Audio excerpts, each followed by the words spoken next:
Welcome to episode 455 of the Thunder Underground podcast. Trent here as always, and we've got a fun one this week.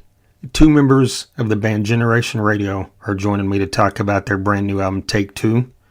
And here's something I never thought I'd say. A former member of Chicago will be joining me, Jason Scheff, and a member of Rascal Flatts, Jay DeMarcus. Both these guys formed Generation Radio several years ago. They came out their first album in 2022.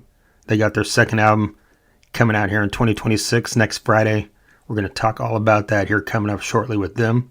But first, I need to let you know who sponsors this podcast. Sunset Tattoo is a tattoo shop located in Midtown Tulsa. Their tattoos are done good and proper. They're state licensed, Native American owned, and they have a female artist on staff full time. They accept walk-ins. You can also set up a time to go in there and talk about what work you're looking to have done.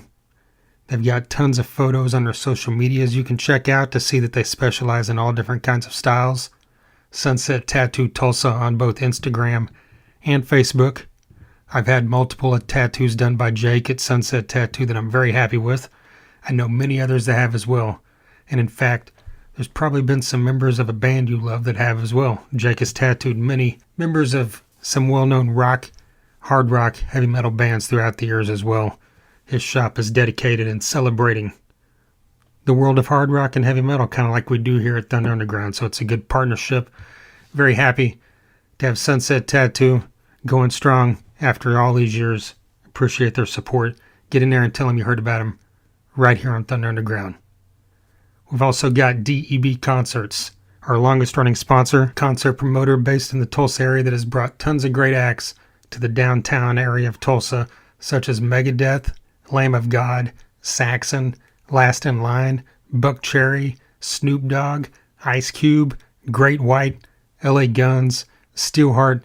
The list is massive and long, and it's ever growing. DEB Concerts books the Roadhouse DEB concert stage at Rocklahoma every year. That also includes the pre-party, which is included with your 3-day ticket. This year at Rocklahoma, you can check out rocklahoma.com for the full lineup, which features headliners like Slayer, Godsmack, and Papa Roach.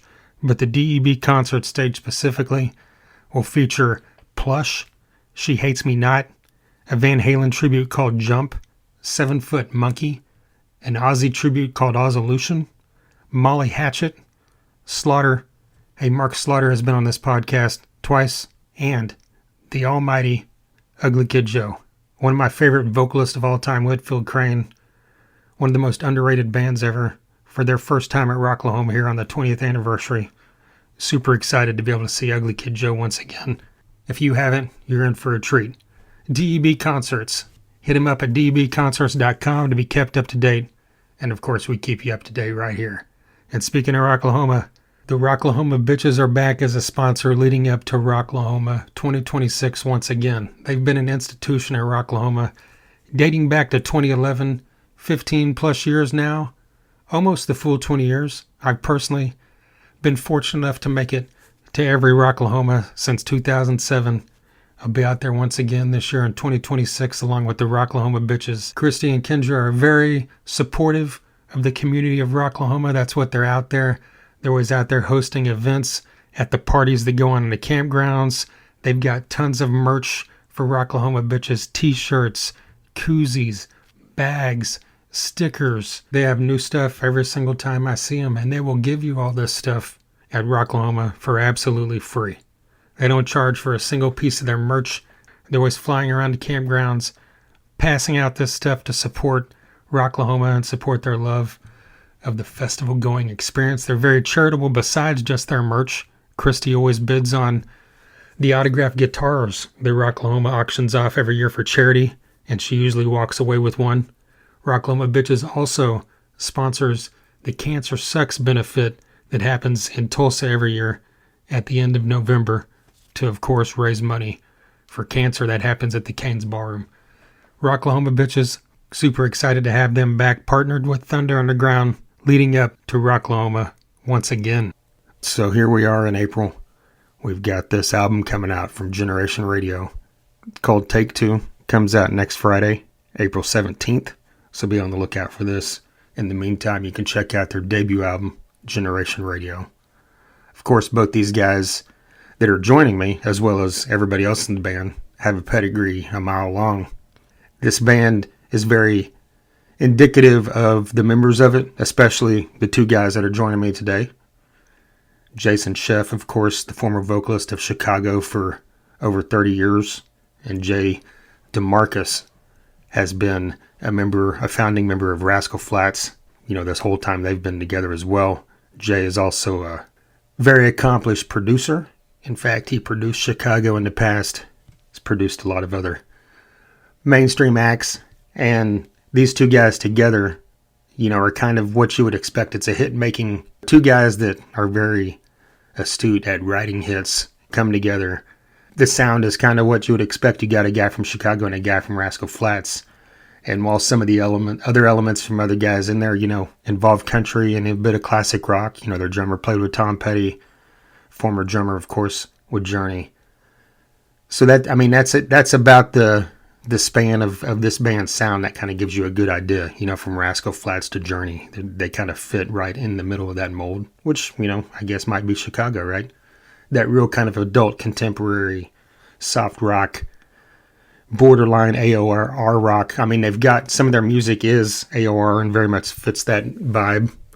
Their single from their first album called Why Are You Calling Me Now got some decent play, and I believe they play that in all their live shows as well.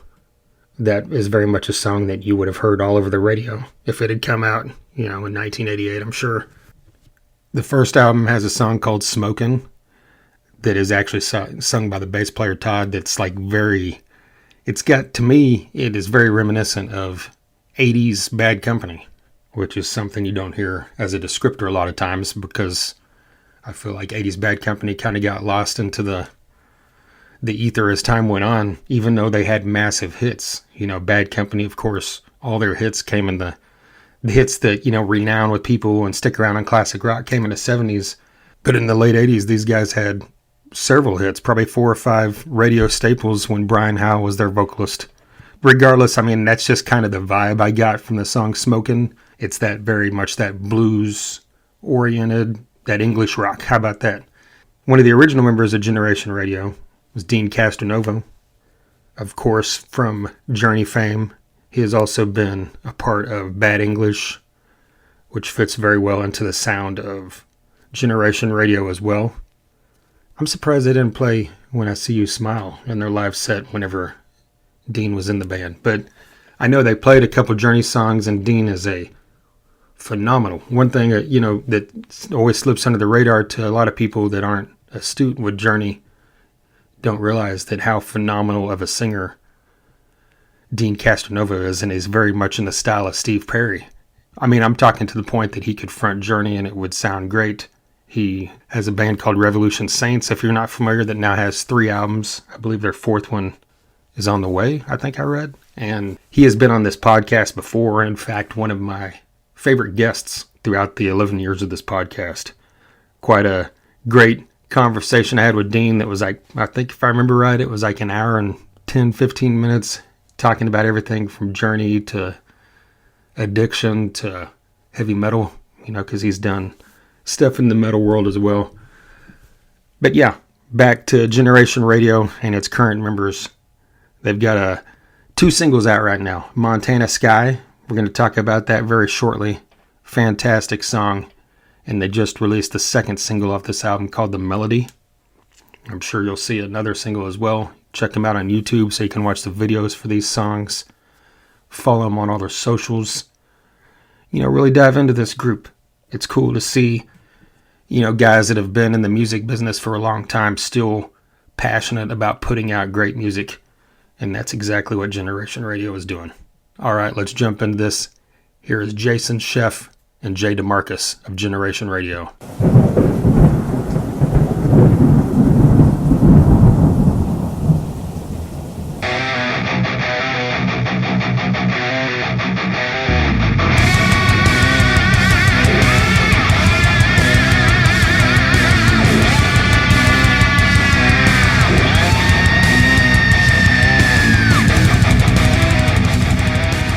Right on, guys. Well, jumping into it, you've got Take Two coming out next month, and Montana Sky's been out a bit, and I've seen a lot of great response and comments on social media. Are you guys happy with the pouring response of this song so far?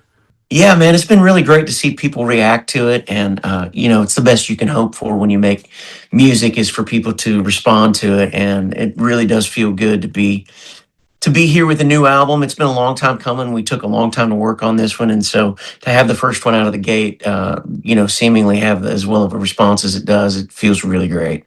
I had read recently that I think it was you, Jay, that said that this song was written back when you guys were working on Chicago 30. Like, how does a song with this big of a hook and vocal, chorus, this great of a song, how does it last 20 years before it gets presented to the world, basically? I think they were tired of Jason and I writing every song on Chicago 30, so Yeah. they vetoed this one going on there. But You guys are greedy. yeah, I think that's kind of what happened. We wrote a lot for that record, and I think after a while, the other guys in the band were like, "Enough already, God Almighty." So I'm glad that I'm glad it stuck around. Me So too. we got it. And what you said is a beautiful sentiment that, a great song will last, and we're in Nashville, which is notorious for having phenomenal songs that have sat around for a long time. What do they say? It's like it basically takes 7 years. Is it something like that? Like, Yeah, it does. God Bless the Broken Road sat around for 13 years before we cut it. So, there's a lot of those stories to be told here, for sure. Yeah. Was there ever a point did you guys consider recording Montana Sky on the first album, or was it something that just kind of popped in your head not recently? really. No, not really. Yeah, we were fresh into this new band that Jay basically called us, Dean Casanova, myself, and Tom Yankton and Chris, and said, let's get together during the pandemic and have some fun. And we knew that it would be amazing, so we started really working on new stuff. So we weren't really looking at anything that was sitting around. Although we were the lucky beneficiaries of, when I joined Chicago in 1985, we were at the peak of the commercial success, and I remember every great songwriter and their mothers and brothers were beating over themselves to try and get on those records, as well as having a lot of strong songwriters in the band. So Rascal Flatts had the same thing, where by the time Jay and I were able to start working on our stuff, I called them Rascal Flatts foul tips. So all these great songs were sitting around in Jay's back pocket. So when we were looking at doing some material, we wrote as a band, and then Jay said, "Hey, you want to listen to these?" And we're going, "Whoa, let's take that." But Montana Sky, we weren't really looking at, which is great because, it was available now, and we love it. Actually, had kind of forgotten about it and started going back through some old folders of some music, and it was it was halfway finished. We still needed to write a bridge. Right. We never wrote a bridge for it, so I pulled it back out, sent it to Jason, and then we sort of worked on it and finished it and wrote the bridge to it with Chaz Sanford. So, we'd kind of forgotten about it, and then we started looking for this record, and a little gem popped up. Were the rest of the original songs on Take Two kind of written in the scope of Generation Radio? They weren't like Montana Sky, where there were ones that kind of hung around a while? There were a couple that hung around for a little while, but most of them were kind of written for the project specifically. I know Grass is Greener, Chris Rodriguez wrote that one for the project. The Melody, which is another fantastic single that Tom Yankton wrote for this project. So it's really, really, really cool that we have kind of the best of both worlds. A couple of gems that were laying around and some brand new stuff. You kind of answered my next question, which was, how involved are the other three guys in the writing process? If it was kind of just you two, when the five of you are writing songs like this, is it always kind of one guy bringing in an idea and then the other four kind of collaborating? Yeah, well, it's funny. It seems to work best because we're kind of scattered out all over the country. We got, Tom lives in Austin, Jason lives in Los Angeles, I'm in Nashville, so we kind of go away and start ideas and then kind of bring them back together and pick the best of the batch to kind of work and do our thing too. So we'll take periods of time where guys go away and write bits and pieces of songs or entire songs, bring them back to the table, and then we pick the best of the best. So far it's been a really fun process, and we always seem to land on the same pages, which is pretty cool too. I mean, with both of you guys, especially being prolific songwriters throughout your career, do you like the idea of working with others like that, or does it give you more satisfaction than just saying, "Here's a song I wrote"? You know, I learned this in Chicago, and I'm sure Jay has the same experience that, you know, you're not going to have the success Chicago had and Rascal Flatts had and has if you don't have a philosophy that the best idea is going to win. We're looking for greatness. I don't care who brings it in. I don't care who's singing it. And I learned that early on with Chicago, and I've seen it, you know, through the years that I've known Jay. And so as a band such as ours that we have, without question, all ideas are not only welcomed, you know, but embraced, and we just happen to have an incredible band that brings phenomenal ideas in there. So that's the whole side of, you know, in a production capacity, you're a genius producer if you just assemble the right people and let it go. That's true. Right? It's like, wow, how did you do that? Because we made the right choices, you know. We don't need to micromanage anything, you know. And it's amazing. We all have really great communication because in the process of writing and recording, we'll all throw ideas. Jay's a great bass player, and so he'll say, "Hey, why don't you try this?" You know, and we all share ideas because there's that respect for each other. Well, like you mentioned, Jay being a bass player as well, both of you are multi-instrumentalists. But when it comes to Generation Radio and the recording process, are you guys sticking to, like, are you, Jay, doing keyboards and vocals, and Jason, you're doing bass and vocals, and the other three guys are handling other parts? Are you guys kind of all sharing that? We kind of, for the most part, I play keys in Generation Radio, but I did play bass on a couple tunes on the records here and there, only because I had written them or had a unique connection with the tune in some way. But we all like jump around and play anything. I played a few guitar parts, so it's just kind of like whoever's in there that can throw something in that adds to the music, we take advantage of it. We've got guys that are multifaceted, multi-talented players, so we take advantage of it. And again, you know, Jay played on stuff that, you know, he was really near and dear to, that he wrote and stuff like that. But still, if he wasn't a great bass player, that doesn't matter. That's You know, right. It'd be like, sorry, give that thing to me. He's great. So it's called, I was excited to go, you play on this, man. We actually fight every once in a while. I go, no, you play on it. Yeah. No, you play on it. It's true. When we were like 15 years old, that would never happen. No, I'm playing on this. And now Right. it's like, here, you play. Yeah, it's true. It's called growing up. Maturity, yeah. This album also features a few covers. When it comes to something like These Days or You're the Inspiration, like, how did you guys approach these to where you're not just making a carbon copy, to where you're making Well, something that's Generation Radio? That's what exactly, you just said it. That's what we tried to do, be conscious and intentional about not just redoing it the way that it had already been done. And I feel like we did a good job of updating those a little bit and making them uniquely our own. For instance, These Days, going right back to the bass playing, Jason played bass instead of my interpretation of what I've already done on a record. It made sense for him to do his own thing to it, so it would be uniquely Generation Radio's cut of that song. And likewise with You're the Inspiration, you know, I played the keys on it, so it's going to sound a little differently than what David Foster's version was, but hopefully we honored the material but brought something new to it and made it unique. Plus, we've been performing these songs live, so they're just really well oiled. So it's beautiful to record them. And to hear Steve Ferrone playing drums on those Yeah. classics is another thing that added a lot of magic to it, because his feel and his groove and the way that he approaches music, you know, those records were great, but with Steve playing drums, the thing that he brings to it makes it even more special this time around, you know? And that's one of the things that's really so amazing about the identity of our band is that when Jay was just talking about that, it reminds me of, it's like Pavlov's dog. It doesn't matter what the song is, but Steve Ferrone has been all over the radio for decades. So there's a familiarity about it. Same thing with Jay. He's all over the radio. Same thing of the hits that I've made. When you hear our record, there's a familiarity about it because it's like, oh, it's like it's radio, Generation Radio. Yeah. See what I did there? Yeah, I did. What a segue. Yeah.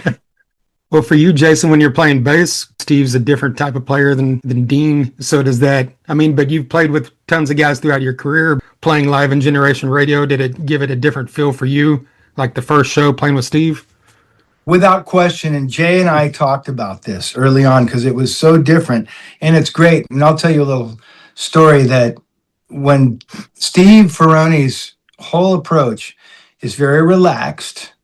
And at first I was kind of feeling like, and Dean's, I like to play up on top of the music, and Dean, is there too. And we all have a nice crispness to us. Ferrone came into this, and I was sitting there thinking, I love him. He's a dear friend of mine. I played with him in a bunch of different scenarios.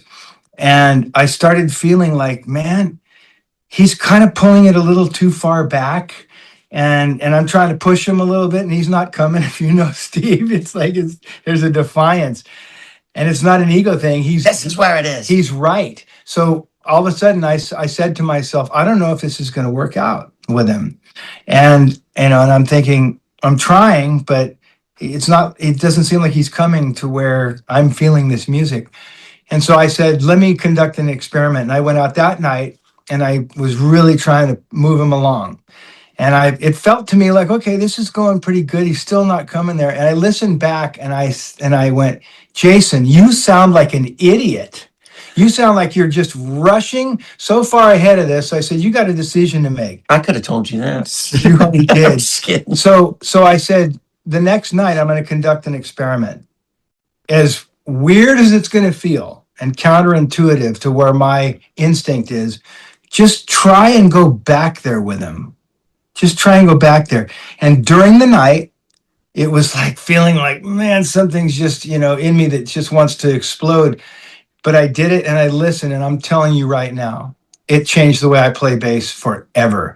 It was so right, and it glued the whole band together, just playing with him, and we started really solidifying it. Not that these guys were always, everybody else in the band is always playing great. But for me as a bass player with a drummer, it was, and I told Ferrone this, and we've laughed so hard. He's going, yeah, I'm playing it right. So it was a great thing to come around to. Yeah. Yeah, I mean, that's pretty impressive, on your end to be able to say I've changed the way I've played bass forever, Yeah. this deep into your career. Well, and it was only because I gave it you got to be open-minded, give it a shot. Otherwise, I'm sitting there going, this is probably not going to work overall. But I love being able to slow down for a second and just conduct an experiment, listen, and get honest and go, no, you're the idiot. It doesn't matter if I'm singing. We talked about this a little earlier, that we're team players. That's what I love about this band is that, yeah, when Jay's singing his song, when he's out on tour with Rascal Flatts, he's a rock star, country star, rock star, and if I'm got a spotlight on me and I'm performing, whether it's with this or Chicago, you're the guy. But when Jay's singing and I'm playing bass, I'm supporting him. I'm not looking for the spotlight. And so to be able to go through this thing with the drums and the bass was so great for me, because I'm telling you, it literally changed the way I play with everybody at this point. I'm not as jumpy anymore because now I've settled into this deep world-class pocket because of Steve Ferrone. Did that transfer over into the recording of Take Two, or is this more Without a live question? thing? Yeah, without question, because those tracks we're cutting together on the floor. We're not piecemealing it, and there's hardly any editing or fixing. It's like There isn't. it's there. There isn't. Without question, man. It totally filtered over. Did you guys record this like as a band in the studio, or was it done like in Nashville and LA in separate spots? No, it was done in Nashville. I have a studio in my house, and we all Okay. sat downstairs Yep. and tracked it. Some of the drums were tracked earlier by Wookie, Mhm. because he played on a few tracks, and Dean. But I think they're on half the record, and then Steve's on the other half. Okay. Yeah. I'm a huge fan of Whitesnake, and I know you guys recorded this cover of Here I Go Again, and it's part of your Yeah. set list. Like, talk about why you felt that was an important one to include in the set list and, the process of recording it. I don't think he knows the secret, does he? It's well, Tom Yankton, first of all, sings the shit out of it. So that's why we wanted to cut it. And I've always loved that song. What's the secret? Who played the solo on it? Oh, yeah. Are you gonna keep that quiet for No, we should shout it from the Because like back. you're saying, you like the Whitesnake, Whitesnake, and so Dan Huff has produced, some of Rascal Flatts' biggest hits. He played guitar solos on a couple of Chicago's biggest hits. So he's a dear friend of ours, and Jay's really tight with him and called him and said, "Hey, man, since you played on the Whitesnake record, will you solo on this?" So that's Huff on our version. Wow, very cool. Yeah. Oh yeah.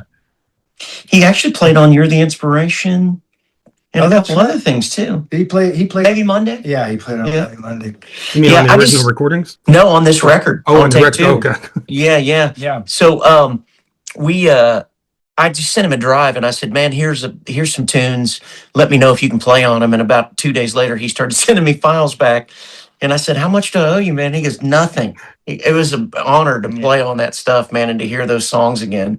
So he's, what a great friend and a Nothing? great guy for doing What's nothing. his number, man? I know, no kidding, right? Skim through a lot of your guys' set list. I obviously haven't seen them all, but I've noticed that usually there's only one or two songs from the first album in the show. Like, is that something that you guys plan to expand on with the second album out? Like more original Generation Radio songs? You're kind of going to keep it the way it is. It's tricky. We would love to do more songs from the records and probably would if we didn't see people kind of gloss over when we start playing new material, because they're there and they want to hear our individual bands' music. So we end up trying to fill as many hits as we can in, but we will throw some originals in here and there for sure, because we love playing the new music, and that's the reason we made the records. But it's tricky because people get disappointed if they don't hear 25 or 6 to 4 or Life is a Highway or You're the Inspiration, so Yeah. it's hard to make everybody happy. And here's the other side of it, is that what we're doing here with you, and we're recalibrating this whole thing with this record coming out. We haven't really had a chance to really get off the starting block. We've had little gigs here and there. Everybody's been busy with all their other stuff. But once we actually start getting some momentum and actually have some fans that start coming around that are going to be wanting, more original material, it'll be natural to start adding it. But at this point, as we're trying to get established, we really kind of have to stick to mostly the hits. By the way, that's awesome. Those two drum heads. It looks like he's got a Mickey Mouse hat on. Look at that. Oh, it does. Absolutely. I get it. That's awesome. I thought of that once when I saw a still. I'm like, do I need to change this? Because this looks a little odd. Metal, yeah, metal drum heads go. It's the happiest place on earth. Maybe I'll do that. Superimpose a Mickey on me with some AI I or love something. Totally. They got filters for that. Right. When it comes to the live show, is there ever any kind of like competition between you guys to see if a Rascal Flatts or Chicago song gets a bigger response from the crowd, or is that just me? Not really a overthinking contest. Rascal Flatts always wins. things? Okay. I'm just kidding. I'm just He's teasing. right. I'm teasing. He's right. You can't follow 25 or 6 to 4. It's hard Yes, to you follow. can. We do with Life is a Highway. Well, I was trying to be nice. That's funny, because that's another thing that's so great about our body of work, is that I have rarely run into anybody as I'm working with other artists that wants to follow 25 or 6 to 4. I'm usually like, this will be the last song of the night. As Jay said, you might want to look at Life is a Highway. Same thing happened with Jonathan Cain. I did a gig with him and we were putting a set list together, and I said, so we'll end with 25, because it's just, there's no, you can't really go anywhere from that. And he goes, we're ending with Don't Stop Believing. And I said, Jonathan, and he goes, you'll see. And he was right. So, but that doesn't happen often. So that's what's wonderful about being in a band like this. True. Is you got levels, man. You got gears. And so, I'll answer your question. I don't consciously think of being competitive, but in a healthy way, without question. It pushes us too. That was always the thing with Chicago. Without getting weird about it, we push each other, and so the songs being played, yeah, it's wonderful. When there's a big, Oh, yeah. truthfully, I'm a massive fan of Chicago anyway, not to cut him off, but it's an honor to play Yes, behind he the is. guy that was a voice on so many of those hits, even though he's an asshole. Yes, it is. It's so much fun. Yes, it But- is a pleasure and an honor to work with me. yeah. But it for me, it's just like I'm a kid in a candy store, man. I get to play with living legends who are much, much older than I am. Oh, listen. And and and really, really, it is. And all Really kidding, prop these guys up, man. all kidding aside, Get to their. I'm living a childhood dream, man. These are some of my heroes, and all kidding aside, it's special for me. So while I'm up there playing those songs, supporting Jason or whomever, it's I always stop and take it in and think, man, I've been able to live an amazing life and play with some of the best that there are, and it elevates me, pushes me to be better. And you can feel it. You can feel when somebody's honored to be a part of the music. And going to, you would think that possibly Steve Ferroni, an icon like that, and his reputation, he's got a reputation for being a pretty bold individual. Well, that's saying it nicely. But you could easily see somebody like that going, you're lucky to have me here, but you can tell every note that he's playing, Rascal Flatts stuff, that this dude is respecting and honoring this music, man. So it's a blast. While at the same time playing it his own way, which is what I love about it. Kind of going off what you just said a minute ago, Jay, about, playing with guys that you looked up to and everything. What we know you mostly for is country music, even though it has a pop sensibility to it, like Chicago. But some of these songs, like Smokin' from the first album, even though I know that was Tom singing, or, Whitesnake or whatever, is a little bit, definitely more rock than what you're known for. So were you always a fan of AOR or? Oh, melodic yeah. rock? Okay. That's what I grew up on, man. I mean, my favorite bands were Chicago, Toto, Journey, Survivor, Night Ranger. I mean, I'm a 1,000 dyed-in-the-wool% 80s rock kid, and our sole purpose in Rascal Flatts was to sneak as much, pop rock music into our tracks as we possibly could and see how much we could get away with. I always joke that we were country's Journey with fiddle on top of it, So, I mean, we all grew up loving the same things. And David Coverdale was one of my favorite rock singers of all time, so I was a huge Whitesnake fan. It's the music it's the soundtrack of my life, man.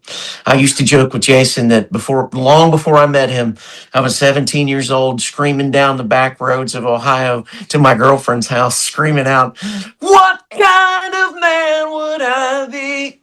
Just couldn't wait to get there. Wait. Wait to do what? Okay. Yeah. It's funny too, because we're at the point now where all of our heroes have become our friends and our peers, and having like the Dan Huffs. When Chicago was inducted into the Rock Hall of Fame in 2016, one of the most amazing moments for me was standing there singing 25 or 6 to 4 at the ceremony with Cheap Trick in front of me, just beaming. And now Robin Zander is a good buddy of ours, and I work with him, on some corporate stuff here and there. And there's David Coverdale and Glenn Hughes jumping out of their seats, giving me the thumbs up. And it's like, man, this is the coolest thing. It's full circle. I know that story will choke you up a little bit, man. Yeah, very sentimental there. So touched by that, Jason. Very sentimental about that. Well, we've mentioned a few times, you guys working together with Chicago. Was that kind of where your friendship was born, or did you guys know each other previous to Jay producing Chicago? We met each other on ChristianMingle.com. Okay, that makes sense. No, Sense. he said, "Yeah, that tracks." That makes sense. Like I said before, I was always a Chicago fan growing up, and when our second record came out, I left one for Jason at the Washington State Fair with a note that said, "I love your contributions to the band and your songwriting over the years, and stepping in to take Peter's place has always been a really special thing for me, and how you were able to do that with such grace and seamlessly lead the band into another era of making hits." And he called me a couple of days later because I'd asked him if he wanted to write, and I left him and I said, "I'm sure you'll hear some Chicago influences in our music." And we had a wonderful conversation, kept talking, and eventually he came to town and we started writing music together. And the more that we wrote together, the demos we were doing started to sound like Chicago records. And so I got this wonderful call from Robert Lamb one fall day. I was visiting my folks in November around Thanksgiving, and Robert Lamb asked me if I'd like to produce the next Chicago record, which just, you know, for somebody like me who was such a geek and studied all of those records so deeply, and it was a dream come true for me. And then Jason and I promptly went to work, and we've been dear friends ever since. He was in my wedding. I mean, we've just he's been through a lot of seasons of life with me, and he's been a constant friend. And to be able to make music finally together in this way and be in the band together has been really, really special for me. Very cool. So it's something that it's a friendship that's endured since then. It wasn't something you guys came back together for this. No, we've been inseparable, joined at the hip, man, since 2002. And I'd like to just give a shout out too that when I walked into Jay's house the first time, when I heard that record, I was not into country music. I didn't grow up with it, and it was not my thing. And Jay's all, "You'll hear your influence in this." And I'm looking at this note he sent me. I'm going, yeah, okay. You know, keeping that to myself, of course. And I put the CD on. It was the Melt record, and it was revolutionary what these guys were doing of fusing all of the elements: classic rock, country, R&B, and just it was changing everything, you know. And so I couldn't wait to call him, and we just started talking and haven't stopped since. And so I show up to Nashville. He says, let's write. I said, I haven't even written any songs in like 4 or 5 years, whatever. So Jay resurrected that. It was the moment when I realized, you're not at the end of your career, Jason. This is another season about ready to happen, and this guy's bringing it out. So I show up, and this dude walks in, and Jay and I just blast through 2 songs like that. And I went, wow, these dudes in Nashville, they're not goofing around. We'd like sit around wasting time in LA. They're finishers.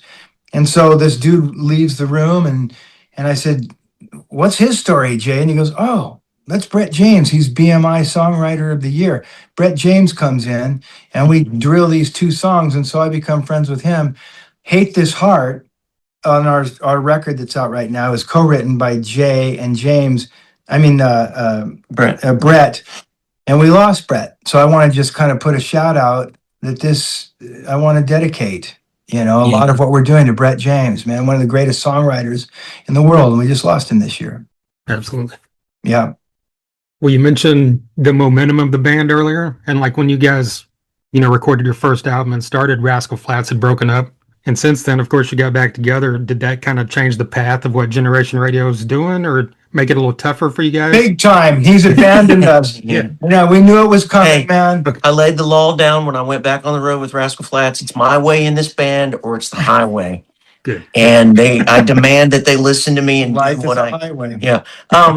It's been really great because I obviously love being back on the road and doing those Rascal Flatts hits with my brothers in Rascal Flatts. But we only do about 22 to 25 shows a year. So it's the perfect amount of shows to be able to go out and kind of whet that appetite, while at the same time being able to do shows through the summer and in the fall with Generation Radio as they come along. So it's actually, I get to live in the best of both worlds, which I'm thrilled about.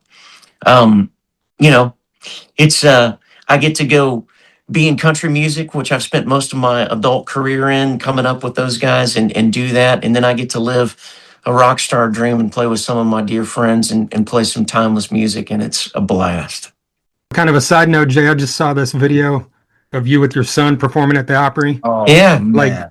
Obviously that's got to be huge for you, but like when you're thinking of like the entire scope of your career, does this place up there, with like the biggest accomplishments you ever had? I'm telling you, man, that night hit me harder than I ever expected it to. I was going into it like, oh, this is going to be cool for Dylan to do this for the first time. And after it was over and he got the standing ovation, I hugged him, and it's very, very few times in my life I've been that emotional and that, bursting with pride. But I'm so grateful that I was around to be able to share that moment with him. And it's something we'll always have for the rest of my life and the rest of his too. It's cool. Let me add too that Dylan, I've known him obviously Since he was his whole life. Yeah. And to hear him developing and emerging as a singer, our first single off Take Two is Montana Sky. And you should have heard Dylan singing that song as we were cutting it. And he 100% copped my phrasing of it. And it was so. First thing is that obviously it hooked him. It's a hook, and he was ravenous over it. So we've been watching him develop, and I'm so proud of him too. Yeah, thank you, buddy. It's special. It's special to watch your kid discover it for himself. I've been very intentional about not forcing anything on my kids musically, and to watch it consume him is just magical. And he learns something new every day, and he's always on the hunt to discover new things and play new instruments. And he's just kind of all over the place right now. He loves everything from, Cody Johnson and country to Michael Jackson to Chicago to, it's amazing music is just music to him. If it's good, he loves it. So that he doesn't really see any lines in genres, which I think is a wonderful thing. So is the hope to record with him one day, or kind of just let him come to that decision? We've been putting some things out on him. I own a record label here called Red Street Records, and we put his version of God Bless the Broken Road out. Okay. And he just finished up a recording of Bruno Mars's When I Was Your Man that he actually played piano on too. So it's coming out here probably about another month and a half. All right. Go check them out. There's YouTube videos out, right? Yeah. Yeah, well, you got to have a voice to cover Bruno Mars. Yeah, you and do. Bless the Broken Road. When you hear it, I told Jay when it came out, and we've all been around so long, man, that we can become so jaded. And it's not just because I know them. It's real. It's a visceral thing that when I heard that release of Bless the Broken Road, I called Jay. I said, I swear to you, this is literally bringing me to tears, man. It's that heavy and great. It's great. It's just, you check it out. It's just a matter of time. This kid's on his way. I definitely will. I mean, I think especially what you guys are doing with Generation Radio, covers are important, to get music out there to people, either whether they're young and haven't heard it or just didn't hear it. I was on a date last year, and I just had a playlist going in my vehicle, and it was playing the Tom Cochrane original of Life is a Highway. Yeah. And the woman I was with is like, who is this? Like she thought your version was the original. So it's kind of cool to be able to bring music out there to other people. I totally agree. Totally agree. I'm glad you played her that version. He gets so hurt. No, I am grateful, because a lot of people, I always have to correct people and tell them that we were not the original version because it was in that movie and it got such a high profile. And I was like, man, you need to go back and hear Tom Cochrane's original version, man, with the harmonica. It's fire. He's pretty happy you did that. He built a new farm. It's called Flats Farm. Oh yeah. In Canada. Yeah. Very cool. Right on, guys. Well, I'm absolutely loving Take Two and hoping I get a chance to see you guys live this year. Absolutely. Where Appreciate are you, man? Where are you? Located? Tulsa, Oklahoma. Okay. Well, we're going to try and get there, man. Boy, that's a big music town. You guys have produced amazing musicians and art over the years. We were just in OKC a couple of weeks ago. Really? Yeah, at the arena there. That. Yeah, Rascal Flats, not Generation Radio, but we were there. He didn't care about Rascal Flats. I know. He's talking about Generation Radio. Well, I know. I see all the drum heads, and this guy's a rocker, man. You can tell by the drum heads back there. Yeah. The Mickey Mouse ears give it all away. Yeah, let there be rock. It's the happiest place on earth. Well, is the plan to do more shows yeah. this year? I know you guys got two, at least I noticed, that are coming up this month and next month. So we just signed with new management and a new booking agency. We're with UTA now. And we signed about a month ago, and we're turning them loose. They're going to book the fall for us, and they're going to pitch us for a couple of tours that are in the works right now. So we'll keep everybody updated as the news comes out. Very cool. Yeah. Right on, guys. Well, I'm loving this album and appreciate you guys taking the time with me today. Thank you, buddy. Appreciate your time, man. Hope to meet you someday. Yeah, Thank you. Absolutely. Looking forward to it. There you go, Jason Scheff and Jay DeMarcus of Generation Radio. A massive thank you to Jody Best for her continued support of this podcast, throughout the years, never ending. Absolutely love Jody and Best Bet Promotions. And of course, a massive, massive thank you to Jay and Jason for taking some time out there to sit down and talk to me about Generation Radio's upcoming album, Take Two, out next Friday, April 17th. And Generation Radio's debut album, self-titled, came out 4 years ago. Get on all the socials, on all the streamers, follow, like, subscribe them, so you get all these, get all the new music that's coming from Generation Radio. Great band, and it was fun to, get a chance to talk to these guys. Kind of like I said in the opening, this podcast, is built around hard rock and metal. So I didn't ever sit down and think, one day I'm going to have a guy from Rascal Flatts, and one day I'm going to have a guy from Chicago on here. But when you're doing things throughout the years, it takes different turns, and these guys are now in a band that is very AOR friendly to the 80s and focused on 80s rock as much or more than any other genre throughout the history of this podcast. And plus, even if these guys weren't in that band and I got the chance to talk to Jason Sheff or Jay DeMarcus individually and Generation Radio didn't even exist, I would have been happy to do that as well. But yeah, kind of like I mentioned before the interview, there's tons of episodes prior to this that you could check out. If you're listening to this because you're into the vein of music that Generation Radio is, I don't have a plethora of guys from that genre, but there's a few throughout the years. Like I mentioned, Dean Castronova of Journey fame, of Generation Radio fame, Revolution Saints fame, of Hardline. Remember the band Hardline? So great. Of Bad English fame. Dean was on here a couple years ago and we had an amazing over an hour talk about all kinds of stuff. John Waite, very much from that 80s soft rockish AOR vibe, is part of the Babies. And of course, just like Dean Castronova and Neil Sean, part of Bad English. He was on here a few years ago as well, talking about his solo music. Very cool to get him on as, because I grew up, that was my era of growing up, the late 80s. So that stuff was ingrained in my head. But we talked about Whitesnake there as well. Here I Go Again. The solo for Here I Go Again was recorded by Adrian Vandenberg, and that man was on my podcast about 2 years ago, talking all about Whitesnake and all about his current music with Vandenberg that is absolutely fantastic as well. Just mentioned Hardline. Johnny Gioeli, the vocalist of Hardline, has been the vocalist for Axel Rudy Pell for now almost 30 years. He's been doing both those things. And Axel Rudy Pell was just on the podcast last month. His newest, and I believe it is his 38th or 40th studio album. Well, no, album, but it's like his 25th studio album. Just came out, Ghost Town. Check that one out.